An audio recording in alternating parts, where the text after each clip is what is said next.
नमस्कार दोस्तों, आज हम लोग देखेंगे एब्जॉर्प्शन ऑफ डाइजेस्टेड प्रोडक्ट, मतलब जो चीज़ डाइजेस्ट हो चुके हैं वो एब्जॉर्ब कैसे होते हैं। तो दोस्तों जो होता है, हम लोग जो खाते हैं वो होता है फूड, यानी पॉलीमर्स होते हैं। क्या होते हैं दोस्तों? पॉलीमर्स मतलब बड़े बड़े मॉलिक्यूल्स होते हैं, बहुत मॉलिक्यूलर फार्मूला मिल के छोटे छोटे बड़े बन जाते हैं, तो उसे पॉलीमर्स कहते हैं। तो जो उसके मोनोमर होते हैं उसी में टूटने के प्रोसेस को कहते हैं डाइजेशन। तो जो हमने पिछले क्लासों में सब देख लिया, तो ये टूट के क्या बना लेंगे जो दोस्तों, छोटे छोटे पार्टिकल बन जाएंगे, जिसको कहेंगे मोनोमर्स कहेंगे। क्या कहेंगे दोस्तों? मोनोमर्स कहेंगे। मोनोमर्स मतलब छोटे छोटे मॉलिक्यूल, मतलब उसके जो यूनिट है उसमें बन गए, उसी कह रहे हैं मोनोमर्स। तो दोस्तों यही मोनोमर्स जो होते हैं ये एब्जॉर्ब होते हैं हमारे स्मॉल इंटेस्टाइन में जाके। तो डाइजेशन दोस्तों अभी तक हमने जो देखा कि ड्यूडेनम तक जाके सारा डाइजेशन पूरा हो जाता है। शुरू कहाँ से होता है? बक्कल कैविटी से, और बक्कल कैविटी से बोलस के रूप में वही सोफाइगस में आता है। वही सोफाइगस में से स्टमक में जाके 4-5 घंटे रहता है, फिर वो डाइजेस्ट होता है 4-5 घंटे तक। वो उसमें भरा रहता है HCl, यानी कि तेजाब के रूप में HCl होता है, तेजाब होता है। तो उसमें 4 घंटे तक मतलब पूरी तरह से सड़ा दिया जाता है, उसे पूरी तरह से एकदम सारे पार्टिकल्स टूट जाएं, ऐसा किया जाता है। तो प्रोटीन का डाइजेशन स्टमक में होता है मेनली, और ज़्यादातर चीज़ें वहाँ उस pH पे नहीं डाइजेस्ट होती हैं। अल्कलाइन pH पे ज़्यादातर चीज़ें डाइजेस्ट होती हैं, जो कि हमारे ड्यूडेनम में पाया जाता है। फिर उसके बाद दोस्तों जब चीज़ें सब डाइजेस्ट हो गई तो उसको जो है एब्जॉर्ब किया जाता है। तो एब्जॉर्बल फॉर्म क्या क्या होते हैं? फूड, चारों फूड जो थे हमने देखे थे, तो उसका एब्जॉर्बल फॉर्म देख लेते हैं दोस्तों। जैसे था स्टार्च था, एक स्टार्च था, और दूसरा था प्रोटीन्स थे, और थे न्यूक्लिक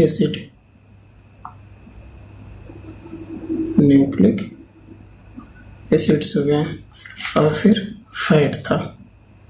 ये 4 चीज़ों का डाइजेशन हमने देखा था दोस्तों। तो स्टार्च का मोनोमर्स क्या हो जाएंगे दोस्तों? ये तो पॉलीमर है, इसके मोनोमर हो जाएंगे जैसे मोनोसेक्राइड्स।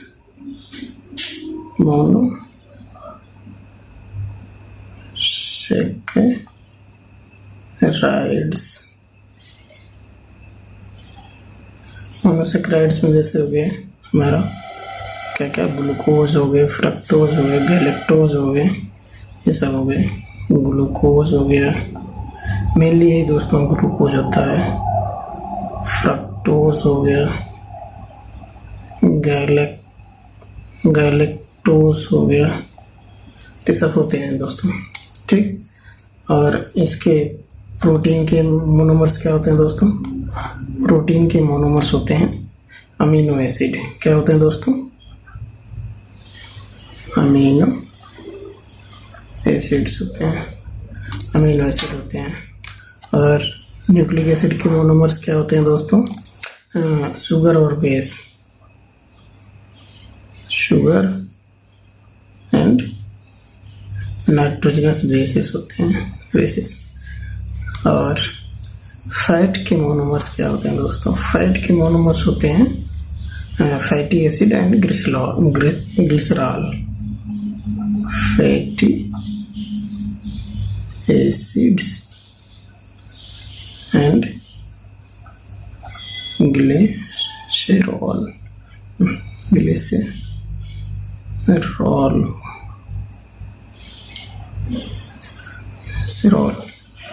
ठीक दोस्तों। तो ये जो होते हैं ये इसके इन सबके मोनोमर्स हो गए दोस्तों। स्टार्च के हो गए मोनोसेक्राइड, जैसे ग्लूकोज, फ्रक्टोज, गैलेक्टोज हो गए। प्रोटीन का हो गया अमीनो एसिड, ये अमीनो एसिड। न्यूक्लिक एसिड के हो गए शुगर और नाइट्रोजनस बेसिस। और फैटी एसिड, ग्लिसरॉल किसके हैं? फैट के होंगे। तो दोस्तों ये जो फैट के ये फैटी एसिड और ग्लिसरॉल हैं, इनके एब्जॉर्प्शन में थोड़ी कॉम्प्लिकेशन होता है। ये डायरेक्ट जो होते हैं एब्जॉर्ब नहीं हो पाते हैं, तो इनके एब्जॉर्प्शन के लिए थोड़ी सी प्रक्रिया होती है। जैसे हमारा देखे थे आप लोगों ने, ये बिलाई थी, तो स्मॉल इंटेस्टाइन जैसे ऐसे है स्मॉल इंटेस्टाइन, तो स्मॉल इंटेस्टाइन में यहाँ म्यूकोसा में बिलाई पाई जाती है, तो बिलाई एब्जॉर्ब करती है इन सबको। तो ये बिलाई देखिए ऐसे होती है, ऐसे करके स्ट्रक्चर होती है बिलाई। ये इसकी पतली पतली सेल्स हो गई। अब इसी सेल्स में भी माइक्रो बिलाई पाई जाती है। दोस्तों बताया था ना मैंने स्ट्रक्चर पे, सेल्स में माइक्रो बिलाई पाई जाती है। तो ये सब छोटे छोटे सेल हैं यहाँ पे, ठीक दोस्तों। और यहाँ पे हो गई अंदर, देखिए ग्लिसरॉल के लिए, फैटी एसिड और ग्लिसरॉल के लिए इसमें अलग सी वेसल्स पाई जा रही है जिसे लैक्टेल्स कहते हैं। और यहाँ पे देखिए बाकी ब्लड कैपिलरीज होती हैं, और सबके लिए ब्लड कैपिलरी ये होती हैं, ठीक दोस्तों। बाकी सबके लिए अलग से ब्लड कैपिलरी है इसमें, जैसे ऐसे कैपिलरी बनी है, ठीक दोस्तों। एब्जॉर्ब होकर इसमें चली जाती हैं। और लैक्टेल में क्या एब्जॉर्ब होता है दोस्तों? लैक्टेल में इसमें क्या एब्जॉर्ब होता है? हमारा फैटी एसिड और ग्लिसरॉल। तो ये दोस्तों ये देखिए यहाँ पे डायरेक्ट नहीं एब्जॉर्ब पाता है, तो सारी चीज़ें जैसे देखिए ये एब्जॉर्ब होके ऐसे, ये म्यूकोसा है, म्यूकोसा की लेयर पहले इसमें आ जाती हैं सब, तो इसमें सब आ गई। तो इसमें से अब देखिए इस कैपिलरी में सब आ जाते हैं, लेकिन ये फैटी एसिड और ग्लिसरॉल को छोड़कर। फैटी एसिड ग्लिसरॉल कहाँ जाता है दोस्तों? तो ये अलग तरीके से आते हैं। ये देखिए पहले फैटी एसिड ग्लिसरॉल जो है, ऐसे फैटी एसिड ग्लिसरॉल है, तो ये म्यूकोसा में यहीं दूर दूर है, जैसे इसकी कैविटी है इतनी मोटी, तो इस जगह पे है ये सब पड़े हैं। तो ये किनारे आएंगे और किनारे आके तो म्यूकोसा में एब्जॉर्ब होंगे। म्यूकोसा में जब आ जाएंगे तो इनका हो जाएगा कन्वर्जन, कन्वर्ट हो जाएंगे किसमें? मेसेल्स में कन्वर्ट हो जाते हैं।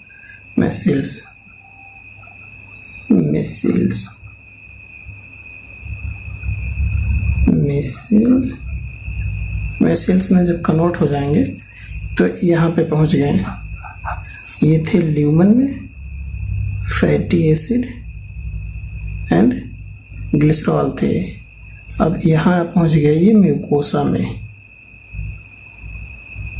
में आ गए, ठीक दोस्तों। अब म्यूकोसा से इनको लैक्टेल में जाना है, तो ये डायरेक्ट नहीं जा पाएंगे। तो ये देखिए छोटे छोटे दूर दूर से। अब मेसेल्स क्या हो गए? ऐसे ये पास में आके ऐसे बन गए, स्ट्रक्चर हो गए, ठीक दोस्तों। इसको ध्यान रखिए। अब ये मेसेल्स जब लैक्टेल में जाने से पहले ये क्या हो जाएंगे? ही म्यूकोसा में कन्वर्ट होंगे। किसमें? ये कन्वर्ट हो जाते हैं काइलोमाइक्रॉन नामक स्ट्रक्चर में। तो दोस्तों देखिए ये मेसेल्स का स्ट्रक्चर हो गया, और इसमें एक बाहर प्रोटीन की कवरिंग आ जाती है पतली सी, मतलब इसको पूरे स्ट्रक्चर को नाम देते हैं काइलोमाइक्रॉन। अब ये देखिए ये स्ट्रक्चर हो गई काइलोमाइक्रॉन। तो ये दोस्तों ये प्रोटीन की कोट हो गई। तो थिन, वेरी स्मॉल, मतलब बहुत थिन होती है, तो very small protein coat, protein coat है। और ये अंदर क्या है? ये अंदर ये मेसेल्स है अंदर दोस्तों। ये क्या थी? यहाँ पे लिख दे रहे हैं। ये अंदर की स्ट्रक्चर क्या है? मेसेल्स, ठीक दोस्तों, यही वाली। अब ये पूरे को कह रहे हैं क्या? ये पूरा स्ट्रक्चर है दोस्तों काइलोमाइक्रॉन। ये वाला पूरा स्ट्रक्चर क्या है दोस्तों? इसका नाम है काइलोमाइक्रॉन। काइलोमाइक्रॉन आई रहेगा, वाई नहीं रहेगी दोस्तों। काइलोमाइक्रॉन होता है ठीक दोस्तों, अब इसी काइलोमाइक्रॉन के फॉर्म में ये जाएगा लैक्टेल्स के अंदर। अब लैक्टेल्स के अंदर अल्टीमेटली जाके ब्लड में ही जाएगा, लेकिन अभी तक जो है ये काइलोमाइक्रॉन जो है लैक्टेल्स में जाएगा। ठीक दोस्तों, इंटेस्टाइनल म्यूकोसा में कैसे ऑब्जर्व होते हैं, कहाँ जाते हैं, ब्लड और लिम्फ में जाते हैं। तो एब्जॉर्प्शन थ्रू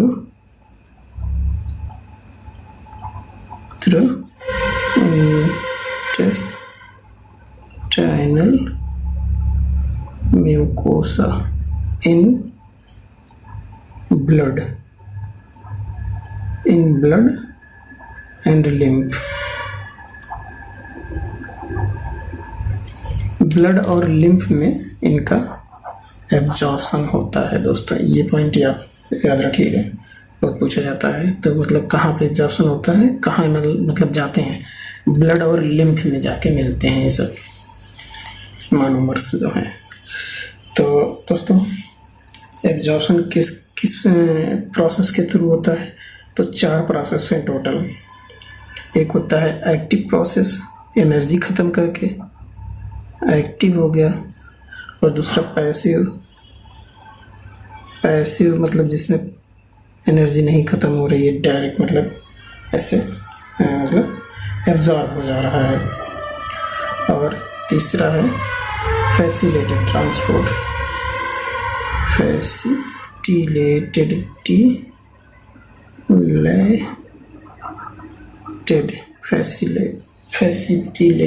होता है ट्रांसपोर्ट। तो ये 3 प्रोसेस है। तो थोड़ा सा simple diffusion and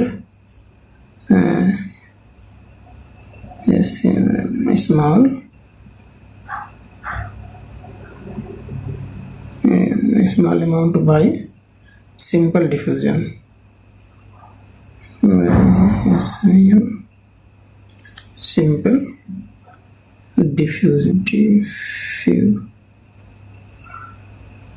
simple diffusion से होता है दोस्तों। तो देखिए एक्टिव होता है, पैसिव होता है, फैसिलिटेटेड होता है और सिंपल डिफ्यूजन के।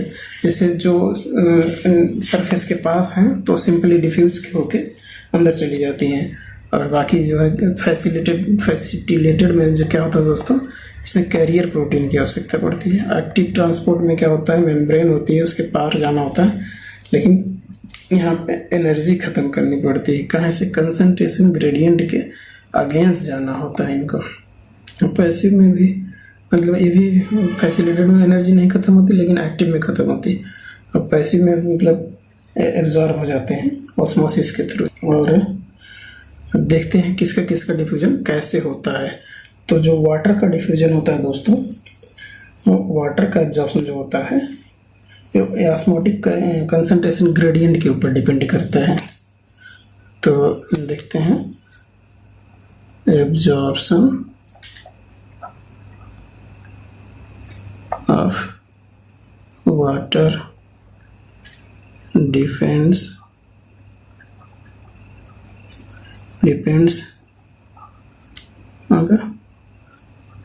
upon the concentration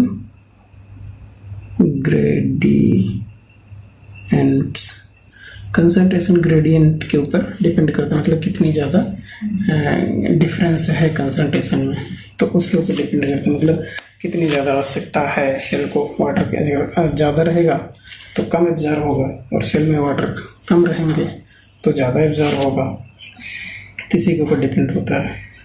तो दोस्तों देखिए, जो ये तो वाटर का हो गया, वाटर का होता है कंसंट्रेशन ग्रेडियंट के ऊपर डिपेंड करता है। और दूसरा होता है, अब देखिए थोड़ा अमाउंट जो होता है मोनोसेकेराइड और अमीनो एसिड और क्या नाम सम इलेक्ट्रोलाइट्स जो होते हैं, किस फॉर्म में होते हैं दोस्तों, सिंपल डिफ्यूजन के फॉर्म में होते हैं। तो सिंपल डिफ्यूजन में कौन कौन से आते हैं, तो स्मॉल अमाउंट होता है। स्मॉल अमाउंट में थोड़े थोड़े मॉलिक्यूल जो सरफेस के पास होते हैं, किसके मोनोसेक्राइड, मान लीजिए ग्लूकोज हो गया, और अमीनो एसिड का हो गया, अमीनो एसिड थोड़े थोड़े, और थोड़े से इलेक्ट्रोलाइट्स। ये याद रखिएगा, इलेक्ट्रोलाइट्स, इलेक्ट्रोलाइट वाला पाई, सम इलेक्ट्रोलाइट्स में इसमें कौन सा क्लोराइड आयन जो है दोस्तों वो होता है किससे, सिंपल डिफ्यूजन के थ्रू होता है। ये सब किससे, बाय सिंपल डिफ्यूजन।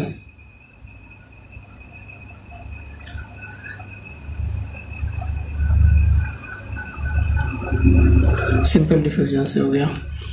और दोस्तों देखते हैं सम अमाउंट ऑफ, अब कुछ अमाउंट जो है, सम अमाउंट जो है, सम अमाउंट में जैसे कुछ हैं, जैसे ग्लूकोज, अमीनो एसिड जो होते हैं, ये फैसिलिटेटेड ट्रांसपोर्ट से होता है इनका।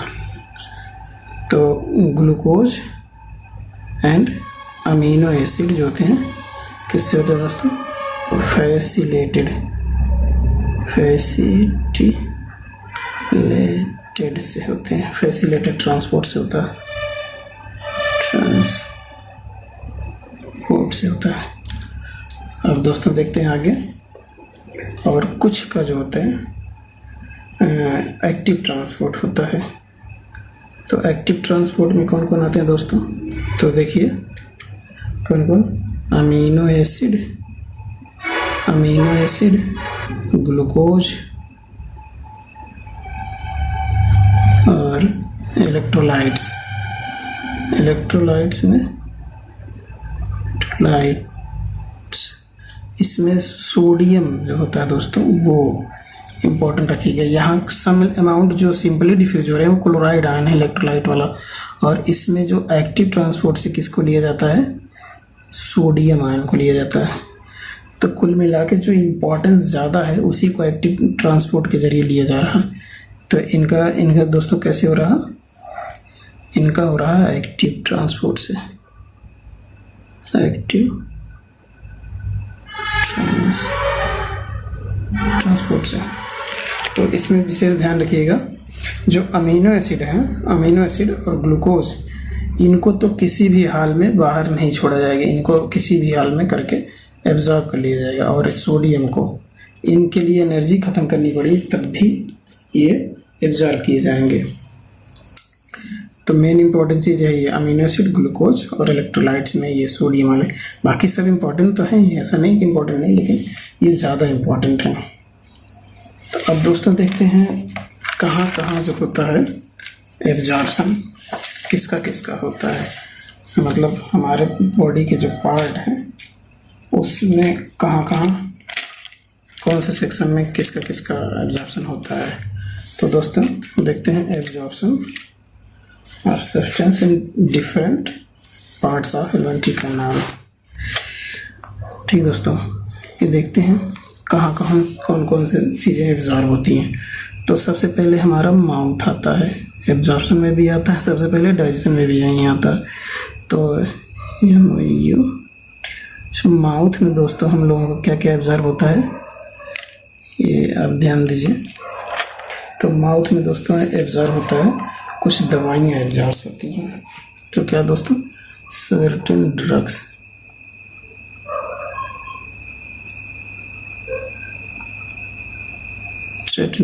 मतलब कुछ दवाइयाँ एब्जॉर्ब होती हैं। और दूसरी चीज़ देखते हैं दोस्तों, माउथ के बाद आता है स्टमच, मतलब तो अमाशय।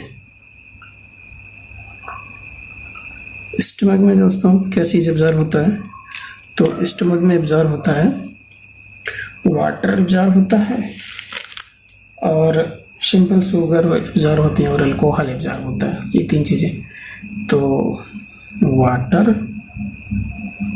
और सिंपल शुगर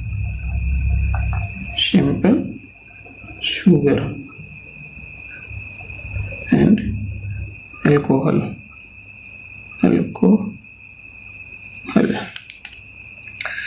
अब दोस्तों देखते हैं आगे जो है स्मॉल इंटेस्टाइन में आता है।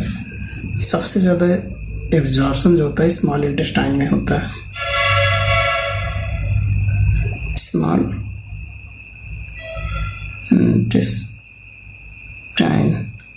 तो इसमें दोस्तों मैक्सिमम एब्जॉर्प्शन यहीं पे होता है। मैक्सिमम एब्जॉर्प्शन होता है इसमें। तो क्या क्या चीज़ें एब्जॉर्ब होती हैं यहाँ पे दोस्तों? सबसे ज़्यादा चीज़ें यहीं एब्जॉर्ब होती हैं। यहाँ पे एब्जॉर्ब होता है ग्लूकोज होता है, फ्रक्टोज होता है, और फैटी एसिड होता है, और ग्लिसरॉल होता है,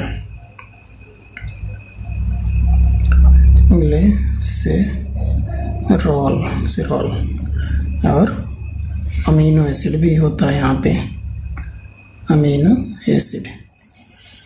ठीक दोस्तों, तो सबसे ज़्यादा चीज़ें स्मॉल इंटेस्टाइन में एब्जॉर्ब होती हैं। उसके बाद क्या आ गया दोस्तों? Large intestine. लार्ज इंटेस्टाइन में ज़्यादा चीज़ें नहीं होती एब्जॉर्ब। इसमें दोस्तों कंडीशन के अकॉर्डिंग वाटर एब्जॉर्ब होता है, और कुछ मिनरल्स और दवाइयाँ। क्या क्या दोस्तों? वाटर, some minerals,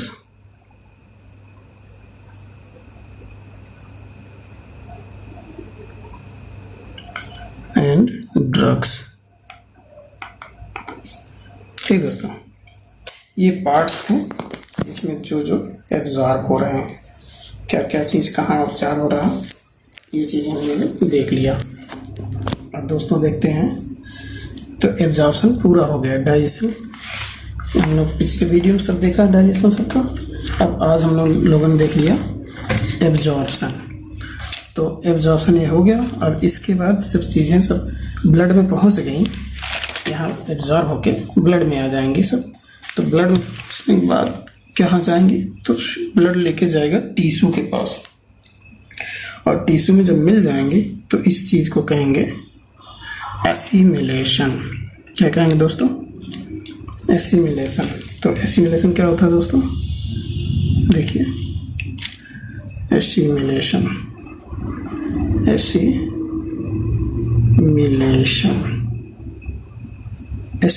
मतलब दोस्तों गांव में कहा जाता है ना, भिन्न गया, एकदम उसी में मिक्स हो गया, प्रोटोप्लाज्म का पार्ट हो गया। तो वही एसिमिलेशन होता है, मतलब उसी में मिक्स हो गया, एकदम पूरी तरह से अलग न किया जा सके प्रोटोप्लाज्म क्या है और क्या मतलब भोजन है, तो उसी में सब मिल जाने को कहते हैं एसिमिलेशन। तो देखते क्या होता था दोस्तों? एब्जॉर्ब सब्सटेंस जो है वो फाइनली जो है रीच हो जाए टिश्यू तक। तो एब्जॉर्ब्ड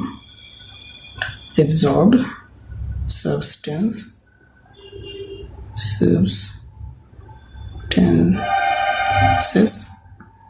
finally reach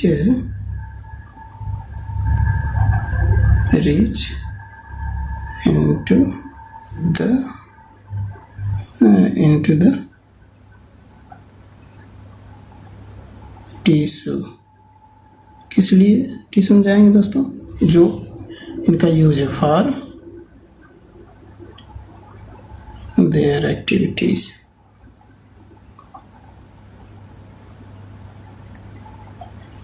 उनके काम के लिए एब्जॉर्ब हो जाते हैं। ठीक दोस्तों, एब्जॉर्प्शन पूरा हो गया, एसिमिलेशन पूरा हो गया। अब जो अनडाइजेस्टेड वेस्ट है दोस्तों, वो क्या होगा? वो बाहर निकाला जाएगा। तो उस प्रोसेस को कहते हैं डेफिकेशन। तो अनडाइजेस्टेड वेस्ट जो है वो किस में कन्वर्ट होगा दोस्तों? फीकस में, कोरेंट फीकस में कन्वर्ट हो गया। तो डाइजेस्टिव वेस्ट जो है, वेस्ट क्या हो गया दोस्तों? सॉलिडिफाई हो गया, सॉलिडिफाइड मतलब सॉलिड, हल्का सा सॉलिड रूप ले लिया हो, अब उसे क्या कहेंगे, कोहेरेंट फीकस कहेंगे, कोहेरेंट फीकस कहेंगे। कोहेरेंट फीकस हो गया। ये बनता कहाँ दोस्तों, रेक्टम में जाके बनता है। कहाँ, इन रेक्टम, मलाशय। तो अब जब यहाँ पे ये कोहेरेंट फीकस बन जाएंगे तो ये काज क्या करेंगे दोस्तों, अर्घ काज करेंगे, मतलब इच्छा होगी तब, डिजायर होगी इसको बाहर निकालने की, तो क्या काज करेंगे दोस्तों, ये क्या काज करेंगे, तो काजिंग अर्घ, काजिंग अर्घ काज करेंगे। अर्घ क्या होता है दोस्तों, अर्घ होता है इसके रिमूवल की इच्छा, लोगों को कहते नहीं डेटिंग लग गई है तो उसी इच्छा को कहते हैं अर्घ। डिजायर फॉर रिमूवल इट्स, इसको त्यागने की इच्छा को अर्घ कहते हैं। डिजायर्स फॉर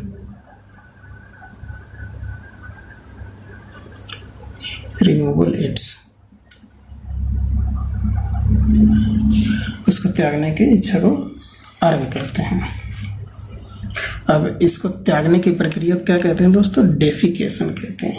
क्या हो गया, फाइनली डेफिकेट हो गया, डेफिकेशन।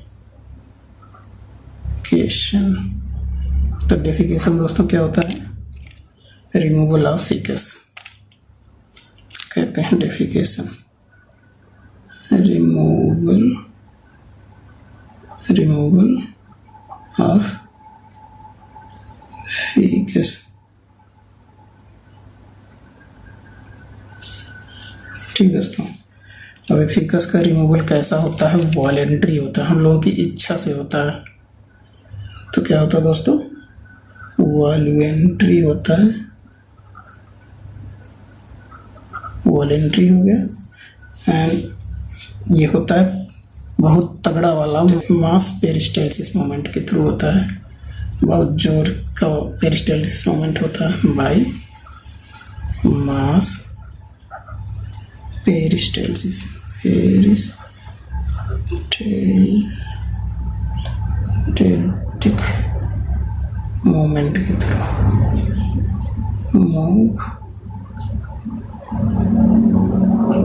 मोमेंट से होता है।